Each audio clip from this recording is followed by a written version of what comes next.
오늘 말씀드릴 내용은 복지정책의 사회정책이라는 의미인데, 기본적으로 이 복지정책과 복지정책에 대한 개념 정립이 잘못되어 있기 때문에 오늘날 우리나라의 이 사회 문제가 더 심화되고 있고, 실질적으로 거기에 따른 많은 그 예산 낭비까지, 또 인력 낭비까지, 또 자원 낭비까지 이어진다고 보고 있습니다. 그래서 이제는 이 복지 정책이라는 개념을 이제 다시 재정립하고 전반적으로 지금 우리가 사용하는 정책, 우리가 그 정부가 그 입법하고 있는 정책들은 사실상 사회 정책에 가깝기 때문에 본질로 돌아가자라는 의미에서 복지 정책에서 사회 정책이라는 말씀을 드리는 거고요. 그 다음에 또 하나의 문제는 이제 제너레이션 G의 문제인데, 여러분 잘 아시다시피 MG 해서 같이 쓰고 있죠. 밀레니엄과 줌 세대인데, 최근에 이제 미국에 와서 뭐 여러 가지 자료를 보면서 저는 남들 생각은 이게 MG 세대를 같이 볼 문제가 아니다. M 세대와 밀레니얼 세대와 줌 세대는 전혀 다른 세대라는 것을 자료를 통해서 알게 됐습니다. 그래서 오늘 아마 뭐 제 욕심 같아서는 이 줌 세대, 제너라고 그래요. 주머들에 대한 얘기를 좀 말씀 많이 드리고 싶고, 오늘 제가 내리고 싶은 결론은 우리가 아무리 좋은 사회 정책을 도입을 한다고 해도 그 대상 자체의 성격이 바뀌고 있습니다. 그러니까 우리에게 맞는 사회 정책이 있고, 밀레니얼 세대에 맞는 사회 정책이 있고, 이 줌어들, 포스트 밀레니엄 세대들은 전혀 다른 사람들이기 때문에 이들에 맞는 정책을 활용을 해야 우리가 지속 가능한 사회 발전이 가능할 것이고, 그것이 올바른 사회 정책의 방향이라는 점을 말씀드리고 싶습니다. 그런 점에서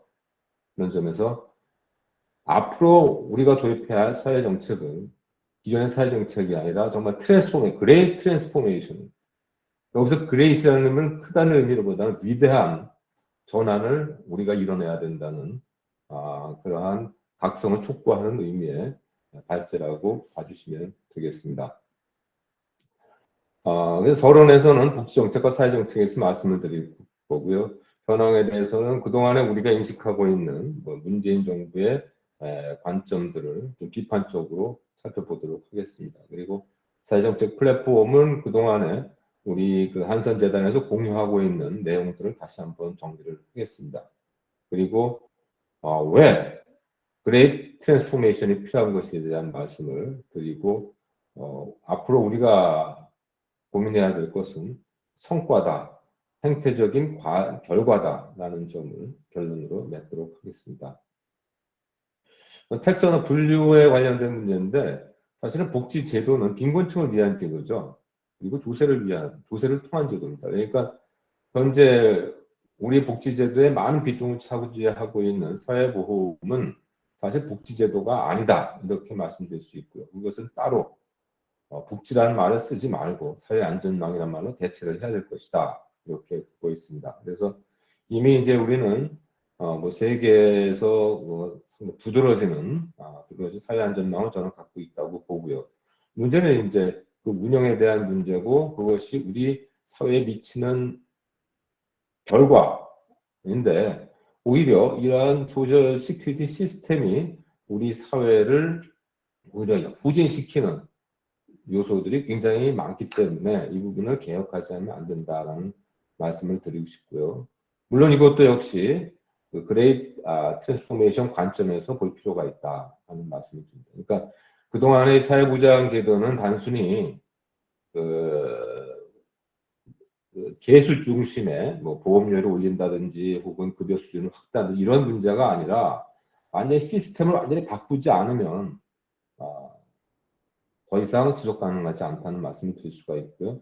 그 다음에 이제 소셜 팔리시의 관점은 바로 웰페어 프로그램, 빈곤층을 위한 제도, 소셜 시큐리티 근로자를 위한 제도, 그리고 우리의 발전과 관련되는 노동 정책에 관련된 문제, 이걸 이제 소셜 팔리시라고 하는데, 여기에는 항상 그 조화가 필요하죠. 그러니까 하나의 그 단선적인 디멘전, 폴리시가 아니라 소셜 폴리시의 관점은 항상 거기에 폴리틱스가 같이 들어가야 된다는 점을 말씀드릴 수 있겠습니다. 그래서 여기서는 이제 소위 협상 능력이라든지 사회에 서로 협력할 수 있는 그러한 인스티튜션 플랫폼을 만들어야 된다 하는 것이 뭐 제 생각입니다.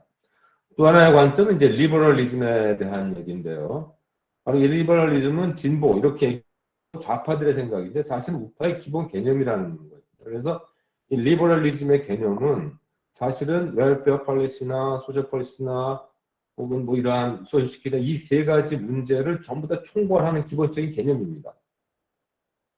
그래서 이러한 자유주의적인 생각이 없으면 이 제도는 전부 다 썩은 제도가 돼버리는 그러한 결과가 나오기 때문에 항상 리버럴리즘 관점에서 모든 문제를 봐줘야 자본주의가 지속 가능한 얘기고, 그 다음에 리버럴리즘의 본질은 자본주의의 본질이고, 그다음에 여기에 관점은 창의력인데 바로 이 제도적 창의력을 통해서 우리는 계속 진화할 수밖에 없습니다. 그런데 문제는 이제 공평이라는 얘기는 획일화 시킨다는 얘기거든요. 그러니까 창의력과 공평이라는 건 완전히 거꾸로 된 개념입니다. 그래서 지난 정부에서 공평이라는 얘기를 했을 때에는 우리는 창의력은 관심 두지 않는다. 그러니까 제도가 계속 후진할 수밖에 없고요. 그러니까 그 수혜자가 계속 그 피해를 보는 그러한 그 입장을 취할 수밖에 없고, 결과적으로는 우리 사회가 지난 5년 동안에 거의 100% 후진했다고 생각해도 되겠습니다. 그래서 이제 소위 포퓰리즘이 나오는 이라고 우리는 보고 있는데, 사실은 좀 솔직히 얘기하면 중우정치죠. 국민들을 바보로 하는 정치가 바로 포퓰리즘이라고 저는 보고 있고요. 이미 플라톤이 뭐 보시는 바와 같이 정치를 외면하는 가장 큰 대가, 국민들이 정치를 외면하고 그다음에 깊이 생각하지 않고 주는 대로 그냥 받아먹는 그러한 대가는 바로 저질스러운 인간에게 지배당하는 거다 하는 것이 과거 우리의 5년간의 경험이다, 이렇게 말씀드릴 수 있습니다. 문제는 이제 이것은 과거, 현재의 상태고 미래에 우리가 당면한 것이 뭐냐 하는 것인데요. 첫 번째 저출산이죠.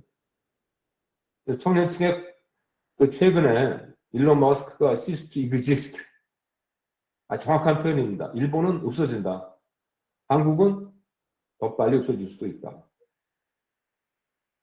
청년층의 과제는 고용 안정, 자녀 교육, 주거 안정입니다. 청년들의 가장 큰 문제는 이 세 가지 문제인데 실제로 세 가지 다 만족시키지 못하고 있다는 고백할 수밖에 없고요. 고령화 문제는 베이비 부모의 은퇴가 가속화되고 있고, 한편으로는 청년 제도로 인해서 노인들이 일하고 싶어도 일을 못하니까 노인 빈곤이 되고, 또 한편으로는 레이저 클래스화돼 일을 안 하고 그냥 레이저 클래스화되는 유흥계층으로 변화하는 그것이 현재 우리 사회가 당면한 가장 큰 문제다, 이렇게 말씀드릴 수 있고요. MZ세대의 문제, 아까 G세대가 M세대하고 Z세대 다르다고 말씀드렸습니다만 일단 통합해서 말씀드리면 불안하죠. 기득권에 대한 저항이 심각한데 이들을 깰 수 있는 방법이 없다. 불안한 고용시장이 있고요. 포스트 코로나에 대해서 우리가 어떻게 받아들일 것이냐 하는 것인데, 이로 인해서 4차 산업혁명이 급속하게 확산됨으로써 실질적으로 완전히 다른 세대가 되어버렸습니다. 다른 시대가 되어버렸습니다. 적응을 해야 되는데 적응하지 못한다. 그래서 기존의 사회정책, 아무리 진보적인 생각을 하신 분들의 주장이 있다고 해도 그들의 사회정책과 현재 MZ세대의 생각은 완전히 미스매칭되어 있는 시스템이다는 얘기입니다. 이 제도를 이들에게 적용을 했을 때에는 이 제도는 반드시 실패할 수밖에 없다. 실패하고 더 많은 비용이 들어가고 그들의 웰빙은 해결되지 않고 하는 문제죠. 예를 들면은 돈으로 40조, 50조씩 쓰고 있는데 출산율은 계속 줄어드는 거죠. 왜 줄어들나? 돈을 쓰는데 왜 줄어들죠? 미스매칭의 문제입니다. 그들의 생각을 이해하지 못한 정책이 도입되기 때문에 그런 거죠. 주택정책도 마찬가지입니다.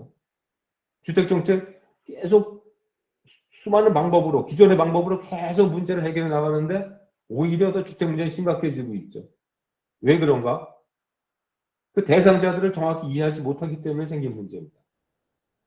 제도와 세대의 미스매칭 문제를 우리가 이제는 심각하게 공분을 해야 되고, 현재와 같은 식으로 시기 지속되게 되면 정부의 실패가 발생할 수밖에 없고 정부는 아마 폭파당한다, 자폭할 수밖에 없다라는 말씀을 드리고 싶습니다. 현황에 대해서는 이미 여러분들께서 아시고 있는 부분이기 때문에 간단히 요약을 해드리겠습니다. 노동시장 불안하죠. 실업 양극화되고 있고요. 복지 불만족은 점점 심화되고 있습니다. 그러니까 옛날보다 훨씬 잘 사는데 무슨 복지가 불만족이냐, 그렇게 보면 안 되고요. 지난 시간에 제가 말씀드렸습니다만 다 자유 느끼잖아요. 뭐가 문제죠? 이렇게 자유롭게 사는데 마음대로 가고 싶은데 그게 문제가 아니라 우리들 생활 속에 우리는 심리적으로 자유를 계속 억압받고 있고 계속 그러한 그 부담들이 계속 가고 있으면 그것은 자유가 아니다라고 우리가 과감하게 이야기를 할 수가 있어야 된다, 이런 말씀을 드리고 싶고요. 그러다 보니까 계속 돈은 계속 쓰고 있는데 복지 불만족은 점점 더 심화되고 복지 부담이 커지고 국가 부채는 계속 늘어나고 있고요. 결과적으로는 상당히 많은 양극화 문제가 일어나고 사회적 단절이 일어나고 사다리가 상실되는 상태입니다. 현재와 같은 상태가 지속되면은 적어도 줌 세대는 사다리가 완전히 단절돼서 완전히 다른 세상에서 살 수밖에 없는, 대단히 그것은 우리 사회에도 부정적인 영향을 줄 수밖에 없다, 이렇게 생각을 합니다. 그래서 현재 우리가 보는 뭐 다양한 양극화 문제인데 소득 양극화라고는 우리 얘기하면 안 되는 거고요. 왜냐하면 양극화라는 것은 양쪽으로 갈라지는 것이 양극화인데 저소득층은 소득이 오히려 올라갈 수밖에 없잖아요. 그러니까 소득은 양극화가 아니라 소득은 단극화되는 거죠. 한쪽으로 계속 커가는 거죠. 그래서 우리가 이러한 그 단극화 문제를 부정적으로 봐야 될 것이냐라는 점에 대해서 우리가 좀 면밀하게 분배적 차원에서 좀 봐야 된다 하는 것을 일단 말씀을 드리고, 기타 다른 부분은 전부 다 양극화라고 저는 보고 있습니다. 고용시장 양극화, 빈곤층이 더 나빠지고 있고요. 소비도 빈곤층이 더 힘들어지고 물가가 오르니까 소비가 더 줄어들고요. 교육도 과거에는 기본 교육을 받았었는데 점점 더 교육 수준이 나빠져가지고 수포자 뭐 등등 나오고, 주택 점점 더 주택 문제가 심각해지면서 국민들이 지하방으로 끌려 내려가는 그러한 상태, 자살률, 이것이 가장 심각한 저는 지표라고 보고 있습니다. 그러니까 심리적 자살, 심리적 빈곤, 이 문제까지 우리가 같이 이제는 다뤄야 된다. 그리고 코로나로 인해서 더 심각한 것은 이제 국제적 디바이드가 심각해지고 있다라는 말씀을 드릴 수 있겠습니다. 현재 최근 들어서 이 빈곤층의 그 기아 문제, 그다음에 디벨로핑 후진 국가들의 빈곤 문제가 점점 더 심각해지고 있고요. 그래서 이러한 상황이 사실은 우리가 별로 예상하지 못했던 현상들인데 실제로 현상화되고 있다는 생각입니다. 특히 우크라이나 같은 경우에 있어서는 더 이상 그 소련이 국가 간의 전쟁이 일어나지 않을 것이라고 봤는데 실제로 일어나고 있잖아요. 그래서 우리는 모든 상황에 대비를 해야 한다. 그것이 바로 사회정책이 하나의 수단이 돼야 된다라는 말씀을 드리고 싶습니다. 그래서 복지지표 국제 비교했을 때 우리가 결코 좋지 않다는 점을, 코로나 경제위기의 공범들, 이것이 이제 소위 사회정책의 실패라고 저는 보고 있는데요. 친노동정책, 실제로 실업을 유발하고 있죠. 중대재해처벌법, 이것도 역시 중대재해를 산재 사망을 절대 줄이지 못합니다. 절대 줄이지 않습니다. 오히려 산재 사망이 더 늘 수도 있다라고 저는 보고 있습니다. 왜 그러냐면은 오히려 기업들의 오너들은 다 빠져버리거든요. 그러니까 기업들의 대표자들은 실질적으로 어떤 사람이 되냐면은 이러한 중대재해에 대해서 감당할 수 있는 사람들. 마음대로 자기는 뭐 중대재해를 처벌받아도 된다는 사람들이 결국 기업의 가오마담이 될 수밖에 없고요. 결과적으로는 근로자들의 작업 환경은 더 좋아지지 않고 오히려 더 기업들이 과감해질 수밖에 없어요. 단체가 더 늘 수밖에 없다는 거죠. 공정경제 3법도 역시 마찬가지고요. 국민연금 기금의 스튜어디스 코드 적용도 뭐 최근에 이제 정권이 바뀌니까 이 스튜어디스 코드에 대한 비판들이 많이 나오고 있는데 기업들의 역할은 결국 그 ESG나 배당이 아니라 그들이 정상적인 투명한 기업 경영을 통해서 그들의 가치를 제대로 보여주는 것이 바로 기업의 역할이 아닌가 그렇게 생각을 하고 있고요. 뭐 ESG에서 얘기하는 그 배당 뭐 같은 부분에 있어서도 우리나라의 10대 기업의 배당 성향이 오히려 미국보다도 높다는 점도 다시 한번 강조드리고 싶습니다. 부동산 정책에 있어서는 실제로 그 부동산 시장에 대한 정책이지 주거 서비스에 대한 정책은 아니라는 얘기입니다. 그러니까 주거 부동산 주택 정책은 있는데 주거 서비스의 정책은 없다라는 점을 감히 말씀드릴 수 있고요. 그런 점에서 부동산 정책도 단순히 세제 문제가 아니라 근본적으로 대전환이 필요하다 이렇게 말씀드릴 수 있겠습니다. 사회정책의 플랫폼에 있어서는 간단히 말씀드리면 웰페어 팔리스 플랫폼이 있다고 볼 수 있고요.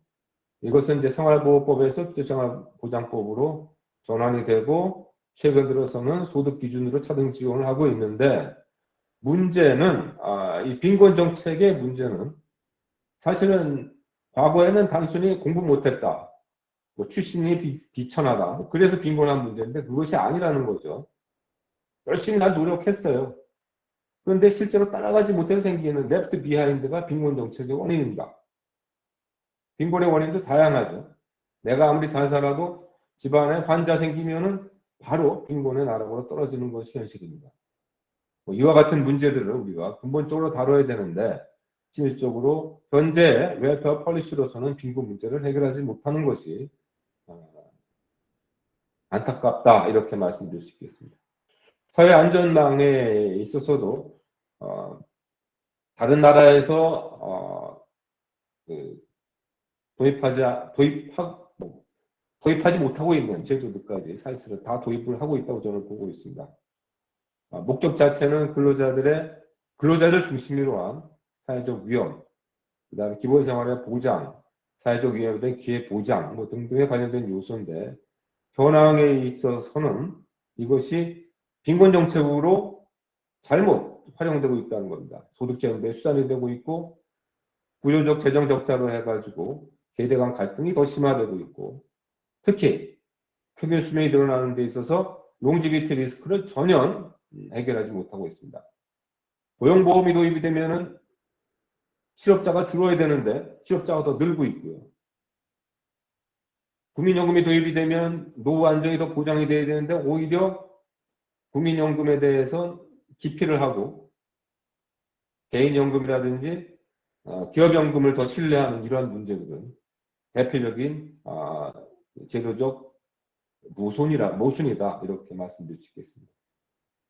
소셜 팔리시의 문제는 결과적으로는 현재의 모든 문제들을 해결을 하고 실질적으로 포지티브 썸 사회적 조화를 통해서 발전하는 시스템이 되어야 되는데 사실은 지금까지의 제도는 거의 다 제로섬 소사이티, 네거티브 썸 소사이티로 오히려 자기의 기득권만을 강조하는 시스템이었기 때문에 저는 이러한 시스템을 근본적으로 바꾸지 않으면 안 된다 이렇게 생각을 하고요.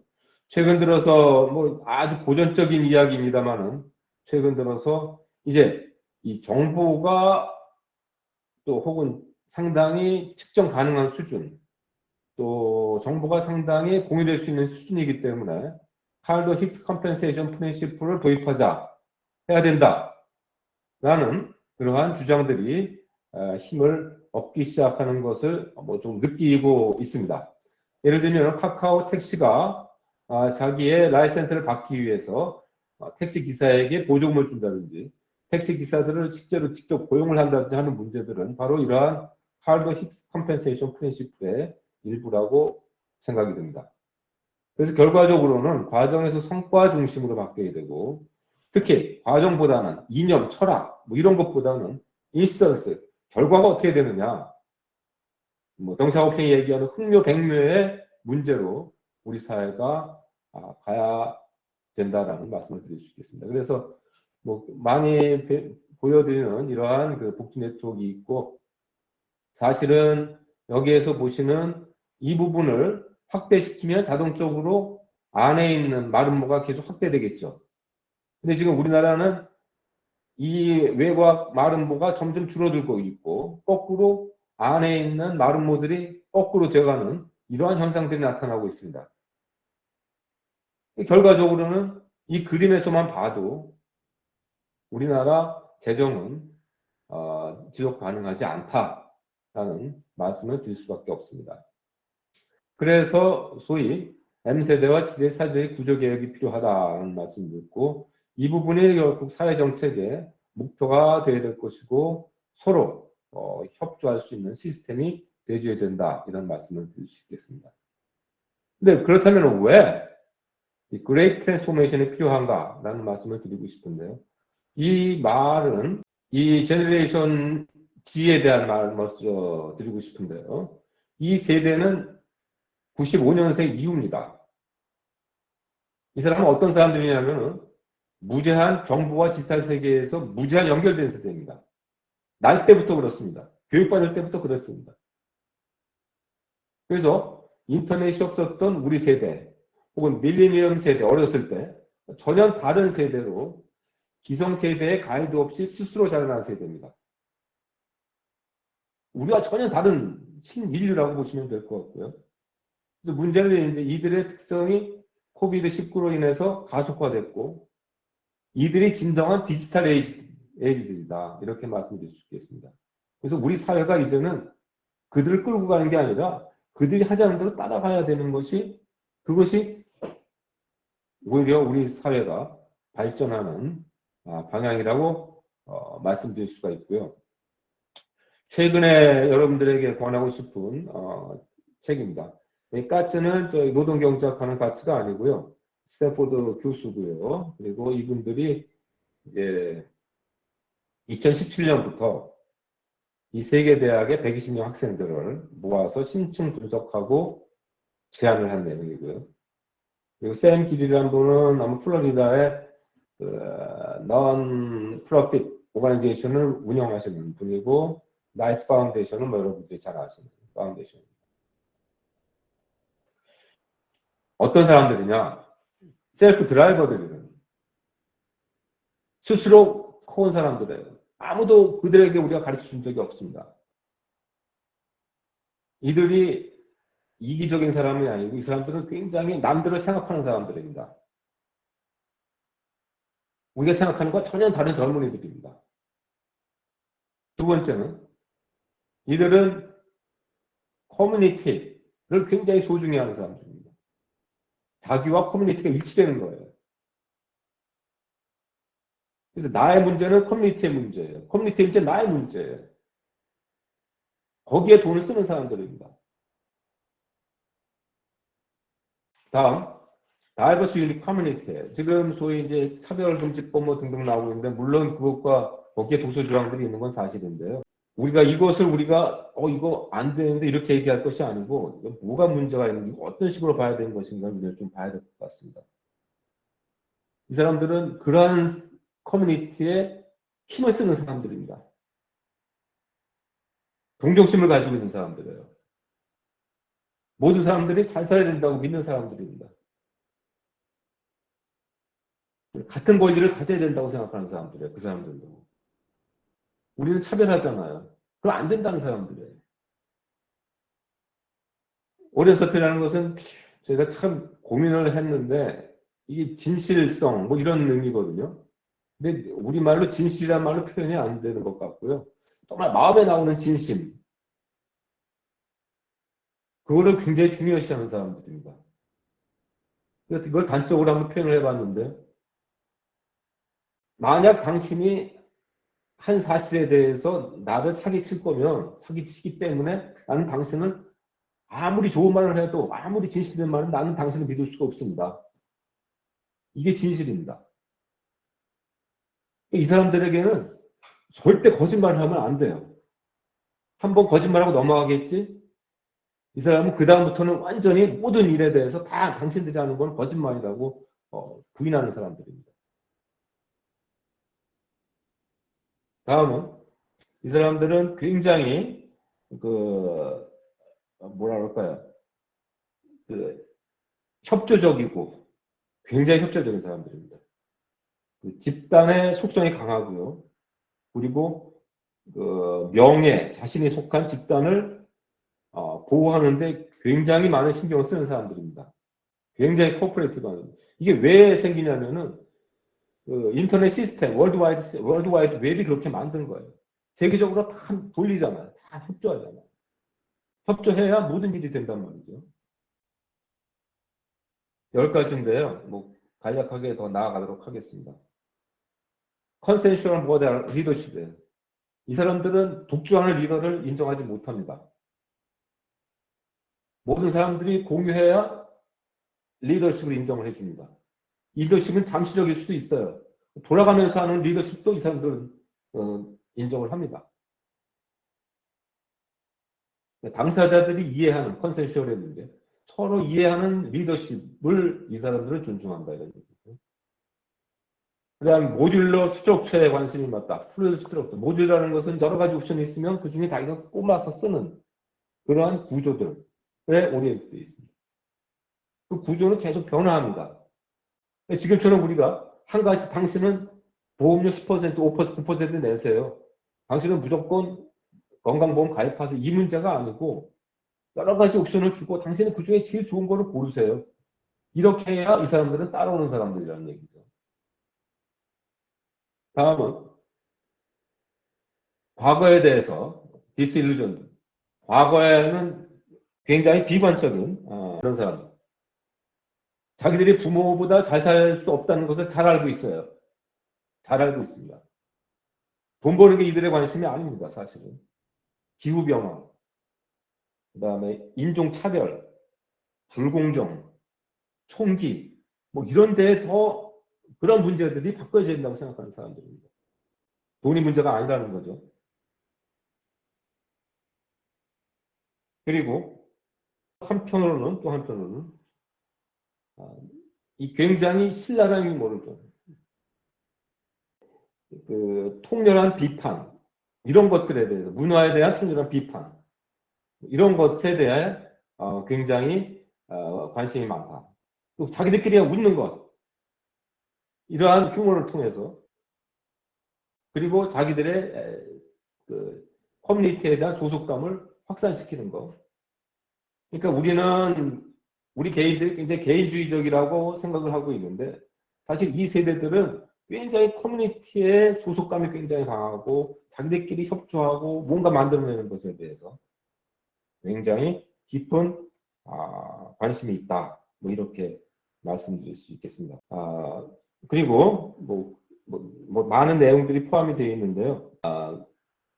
그 대학 파이팅 그 다음에 휴머니티에 대해서 계속 투쟁하고 있다 말씀을 드릴 수가 있습니다. 다양성, 자유의 가치, 혹은 또 다양한 관계를 통한 소통, 뭐 이런 것들 해야 된다. 이런 강조하는 사람들이라는 얘기죠. 그러니까 기성세대와는 전혀 다른 그런 스토리고요.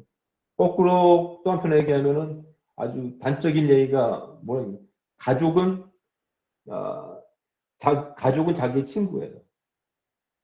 근데 친구는 자기의 가족이라고 생각하는 사람들입니다. 거꾸로 이러한 그 세대들의 특성을 이해하면 앞으로 우리의 사회 정책이 어떻게 바뀌어야 되는지에 대한 뭔가 대안이 나올 것이고 좀 더 나은 성과를 볼 수 있다고 생각이 듭니다. 그래서 여러분들에게 이 관련된 내용을 되면 좀 정리할 수 있는 기회가 를 만들도록 하겠습니다. 그래서 이분들의 결론은 이분들은 아이덴티티, 프리덤, 에이전시, 전문성 뭐 이렇게 보시던데요. 그 다음에 오덴서티, 진실성, 소속감, 협력, 다양성, 형평성, 그 다음에 포용성 이런 것에 대한 굉장히 큰 패션, 열성을 가지고 있는 계층이다 이렇게 보고 있고요. 그래서 그들이 믿는 바는 정신적이고 감정적인 건강 그리고 페어 소사이어티한 신념이 강한 사람이다 이렇게 말씀. 그러면은 결국 지금 우리가 저 자신도 사회보험, 특히 뭐 고용보험도 그렇고 국민연금도 그렇고 건강보험도 관련된 많은 그뭐 정책에 관련된 뭐 제안도 하고 뭐 토론에 참여를 했지만은 이러한 배경에 대해서는 사실 거의 이렇게 다른 사람들, 다른 인종을 대상으로 해서 이러한 제도가 적용될 거라는 걸 전혀 생각을 못했습니다. 그래서 이들의 가치관을 이제는 우리 사회 정책에 내재화하지 않으면 안 된다 이런 말씀을 드릴 수가 있고요. 그래서 그레이스 트랜스포메이션은 그 사회학자들이 많이 얘기하시는 분인데 칼 플레이라는 지금 이제 뉴욕의 뉴스쿨의 그 교수로 이제 정년 퇴직하신 분들로 알고 있는데 아직 계속 살아계시면 일할 수 있겠죠. 그래서 그분이 이제 그 대공황 이후에 그랜스 트랜스포메이션이 필요하다고 해서 이제 나온 경우인데 두 가지 형태로 바뀌었죠. 그래서 뭐 좋은 형태로는 이제 루즈벨트의 뭐 소셜 데모크라스를 뭐 그레이 소사이티 뭐 이렇게 바뀌었지만은 부정적인 방향으로는 볼셰비즘이라는 패시즘 나치즘으로 바뀌었다는 점을 우리가 볼 수 있고요.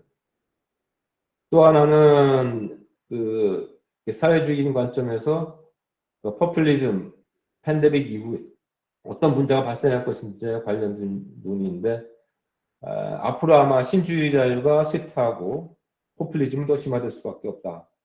그리고 신자유를 대체하는 보호주의적 네오스테이티즘, 친국가주의가 나타날 가능성이 굉장히 많다는 것이고요. 그러한 내용들이 이제 바로 이러한 증상들입니다. 록다운, 쿼런틴, 그 다음에 팬데믹 컨트롤, 그다음에 대량 뭐 캠페인, 백신 캠페인, 그다음에 휴가제도 뭐 등등들이 바로 이러한 네오 스태티즘의 출현인데 문제는 우리들이 이러한 정부의 간섭주의를 당연한 것으로 받아들이고 있다는 게 문제고요. 그래서 더 이상 당분간은 개인주의자라든지 프리마켓이라든지 딜레비전이든지 쉐어홀더스 캐피탈리즘은 아마 이슈가 되지 않을 수도 있다, 않을 것이다 라고 이분들은 보고 있습니다. 그래서 코로나 이전에는 이제 뭐그 서바이벌 스테빌리티 혹은 리프로덕션 등이 이제 정치의 논의인데 지금 이후에는 네오스태틱 트리니티 주권, 보호주의, 컨트롤 이게 삼위일체라고 이제 보고 있는데요. 이것이 더 강해질 거다. 신자유주의가 뭐 굉장히 뭐 실질적으로는 힘을 잃을 것이라고 보는 것이고요. 결과적으로는 우리가 해야 될 일은 그 자본민주주의, 캐피탈리스트 데모크라시를 통해서 신자유주의를 회복하는 것. 그래서 모빌리티를 증대시키고 경쟁과 혁신을 계속 살려나가고 그 다음에 취약계층에 대한 보호를 강화하는 것이 필요하다라는 점을 말씀드릴 수 있겠습니다. 다음은 저출산 문제가 대단히 심각하고요. 출산율이 많은데 실제로 저출산 예산은 엄청나게 들어갔는데 출산율이 거꾸로 가고 있거든요. 그러니까 이거에 대한 원인이 뭐냐? 뭐 우리가 다른 제네레이션을 대상으로 정책 실험을 하고 있는 것이 아니냐 말씀을 드릴 수 있고요. 지방 소멸의 문제도 사실은 저출산 문제와 직접적인 관련이 되는 문제입니다. 저출산이 되면 인구가 주니까 청년들이 도시로 가거든요. 그럼 당연히 지역이 공동화되죠. 그럼 지역에 이제 사회간접자본들이 망하게 되고 재구성을 해야 되는데 거기에는 상당한 시간이 걸릴 수밖에 없으니까 사실은 저출산 문제 없이 지역 균형 발전은 불가능하고 거꾸로 오히려 지역 균형 발전의 문제는 저출산 문제를 해결한다면 자연스럽게 해결되는 것이 아니냐 그렇게 생각을 합니다. 고령화도 굉장히 심각한 문제라고 보고 있고요. 이미 이 문제는 뭐 잘 아시다시피 노인 노동의 활성화 없이는 불가능하지 한 것이 아니냐. 그래서 고령화율을 75 이상으로 변경하고 노인 연령 65세 문제는 이제 더 이상 접자. 이것이 이제 비스마르크가 정한 노인 연령이거든요. 그러니까 뭐 100년 전에 120년 전에 정한 노인 연령을 아직까지 우리가 사용하고 있다는 것은 넌센스 아니냐 이렇게 말씀드렸습니다. 그래서 문제는 고령화 정책이 중요한 게 아니라 지금 우리가 해야 할 것은 청년 정책이다, 저출산 정책이다 이렇게 말씀드릴 수밖에 없고 여기에 대한 근본적 차이는 바로 청년 대책은 생애 전체에 관련된 거거든요. 이것이 사회 정책이죠. 고령화 대책은 65세 이후, 70세 이후, 80세 빈곤층의 노인들에 대한 거란 말이죠. 그래서 고령화 정책은 의미가 없습니다. 쓸데없이 우리가 60대 노인들에게 정부의 귀한, 국민들의 귀한 세금을 쓰고 있고 젊은 세대에 피땀 흘린 세금을 축내고 있는 것이 아니냐 그렇게 말씀드릴 수 있고요. 그래서 나머지 문제는 이제 뭐 시간이 없는 관계로 생략을 하도록 하고요. 그것이 이제 이러한 기본적인 개념들이 성립될 필요가 있다. 그래서 기업, 가게, 정부가 서로 창의력과 기회와 공정을 통해서 대타협을 해야 된다는 말씀을 드릴 수 있고요. 어떻게 코오퍼레이트 할 것이냐? 저는 첫 번째 대안은 제네시스에게 기회를 주는 겁니다. 저는 민주당의 20대 비상대책위원장 저는 굉장히 긍정적인 기회를 보죠. 그들의 말을 따라야 돼요. 민주당은 그 비상대책위원장의 말을 따라야 됩니다. 그것이 민주당이 사는 길이고 우리나라 정치를 이끌어가는 길입니다. 그러면 분명히 국민의힘도 그를 따라갈 겁니다. 기득권은 레디컬 라이트입니다. 아무리 합리적인 기득권도 이것은 극우주의와 같다 이렇게 볼 수 있고요. 아까 말씀드린 칼 힉스 컴펜세이션 프린시플을 이제는 적용할 수가 있는 그러한 시대적 상황이 됐다. 그리고 퍼스트 베스트는 상당히 많은 비용이 들기 때문에 세컨드 베스트 프린시플의 도입도 우리는 뭐 퍼지티브성 게임이죠. 이 컬드 힉스 컴펜세이션 프린시플이나 세컨드 베스트 프린시플이나 그리고 티텍토 이에는 이, 눈에는 눈. 뭐 보복의 문제가 아니라 따르지 않으면 분명히 당신들은 실패하고 힘들어진다라는 그러한 페널티 시스템을 부여하는 것이 하나의 방법이 되지 않겠나라는 말씀으로 제 발제를 마치도록 하겠습니다.